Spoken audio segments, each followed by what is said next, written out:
Seorang anak muda yang ada di Irak terkenal dengan kesolehannya. Orang ini dalam kisah yang sedang saya baca saya tidak temukan namanya, tapi kita ambil ibrah pelajaran.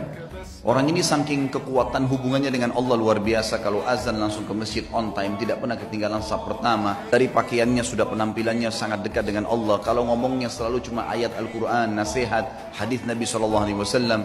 Hidupnya sehari-hari begitu. Kalau bekerja mencari yang halal, pokoknya sudah di jalan Allah SWT. Orang ini memiliki kelebihan fisik, sangat gagah. Di Baghdad terkenal pada saat itu dia adalah anak yang paling gagah. Umurnya juga masih sekitar 19 tahun pada saat itu kisah ini terjadi. Sampai menjadi buah bibir di kalangan seluruh wanita di Baghdad pada saat itu. Berharap wanita bisa ngobrol saja sama dia karena luar biasa. Tampannya, orangnya santun, sampai dikejar-kejar. Yang terjadi saudaraku, ada satu wanita kaya, seorang istri pejabat, terkenal dengan kecantikannya, kekayaannya. Semua laki-laki juga mengejar dia karena kelebihan fisik yang dia miliki. Dia berkata kepada orang di sekitarnya, saya akan menaklukkan laki-laki itu dan pasti dia akan berzina dengan saya. Yang terjadi saudaraku, dibuatlah sebuah tipu daya syaitan di depan rumah orang ini, perempuan ini. Kebetulan waktu suaminya lagi pergi bertugas keluar kota, dan zaman dulu orang kalau tugas berbulan-bulan dan Allahu a'lam bisa kembali atau tidak. Memang mereka pada zaman itu tidak ada komunikasi, tidak ada transportasi kayak kita sekarang, tidak ada alat komunikasi menurut saya yang bagus seperti sekarang, dan tidak ada transportasi. Ini jelas dia lagi di rumahnya, dia berhias dengan semaksimal mungkin. Kemudian dia bilang sama dayang-dayangnya, kalau anak muda itu lewat di depan rumah, bilang kalau di dalam rumah ada orang yang sedang sakit dan tidak ada laki-laki yang bisa bantu, tolong bawa ke tabib. Dijebaklah anak muda ini. Begitu dia lewat, tiba-tiba dayang-dayangnya keluar 3-4 orang dengan teriak-teriak, tolong bantu, tuan kami sedang sakit. Sampai akhirnya tidak ada laki-laki dan tolong bantulah. Akhirnya si laki-laki ini masuk ke dalam rumah tersebut. Waktu dia masuk ke dalam rumah tersebut, saudaraku seiman, maka yang terjadi adalah, yang terjadi pada saat itu, ditutup pintu. Kemudian si perempuan yang tadi licik ini berkata, kalau kau tidak mau berzina dengan saya akan teriak bahwasanya kau sengaja datang untuk mengganggu saya di rumah saya.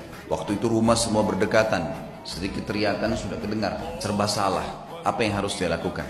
Terjebak di sebuah ruangan, wanita di depan matanya dengan kesempurnaan, cantik, kaya, punya jabatan. Tinggal minta dia berzina saja, dia bisa menikmatin, dia bisa mendapatkan harta dan seterusnya.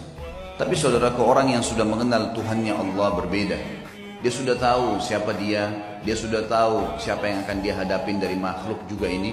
Dia sudah tahu bagaimana hukum Tuhannya. Dia sudah tahu janji-janji Allah nanti kalau dia meninggalkan yang haram, nantinya di surga akan dibalas apa. Dia sudah pelajari semuanya. Maka dia pun berdoa kepada Allah mengatakan, ya Allah, engkau tahu bagaimana aku menjaga hubunganku denganmu dengan baik. Dan dari dulu aku sudah selalu digoda untuk melakukan hubungan dengan lawan jenis dan aku selalu menahannya. Kenapa sekarang aku tiba-tiba masuk dalam sebuah jebakan syaitan yang seperti ini? Selamatkanlah ya Allah. Tiba-tiba dia rasa mules, perutnya nggak enak. Kemudian dia bilang, saya mules, saya butuh kamar kecil. Kata perempuan tersebut, kamar kecil di depan mata saya ini, buka, silakan masuk. Tapi tetap setelah kau keluar kau akan zina dengan saya. Kalau enggak saya akan teriak. Dia masuk, kemudian dia buang air besar. Dalam kisah ini, maaf, kisahnya memang begitu. Buang air besar. Setelah buang air besar, muncul ide di pikiran dia. Tiba-tiba Allah berikan petunjuk. Dia mengambil kotorannya sendiri, dia tempel di bajunya. Pada saat dia keluar dari ruangan tadi, si perempuan kaya ini yang terkenal dengan kebersihannya, kecantikannya segala, kaget melihat. Tadinya bajunya rapi orang ini, tiba-tiba penuh dengan kotoran dia sendiri.